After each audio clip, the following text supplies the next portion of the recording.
Dalam rangka TMMD reguler ke-110 yang dilaksanakan di Desa Ngerancang dan Jatimulyo, Kecamatan Tambak Rejo, Kabupaten Bojonegoro, Kodim 0813 Bojonegoro sosialisasi sasaran non-fisik berupa kampanye kreatif penerimaan calon anggota TNI Angkatan Darat di Balai Desa Ngerancang.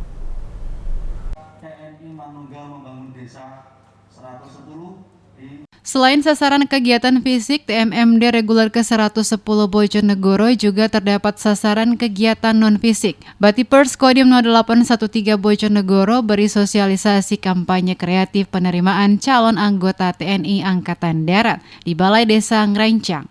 Kegiatan sosialisasi tersebut disasarkan kepada para pemuda-pemudi Desa Ngerancang maupun Jatimulyo dengan harapan memberi wawasan mengenai persyaratan penerimaan calon anggota TNI Angkatan Darat. Dalam rangka kegiatan non-fisik, rangkaian dari TMMD, yaitu dalam rangka sosialisasi kampanye kreatif untuk penerimaan calon anggota TNI Angkatan Darat.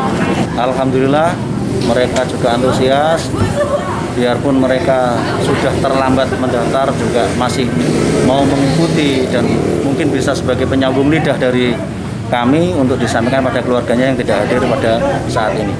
Harapannya akan lebih banyak animo yang mendaftar di TNI Angkatan Darat melalui apapun, mau Tamtama, Bintara, dan Perwira, supaya dalam pertahanan ini kita bisa merata atau bisa memenuhi kuota, dan harapannya juga menjadi contoh oleh pemuda-pemuda yang lain bahwa memotivasi mereka untuk bergabung kepada TNI Angkatan Darat. Pembantu Letnan 1 M. Ali Imron, Batipers Kodim 0813 Bojonegoro mengatakan, dengan adanya program sosialisasi ini nantinya para pemuda dan pemudi dapat tertarik untuk mendaftar kepada anggota TNI Angkatan Darat, baik melalui Tamtama, Bintara, dan Perwira, agar dalam sistem pertahanan Angkatan Darat dapat merata dan kuota terpenuhi.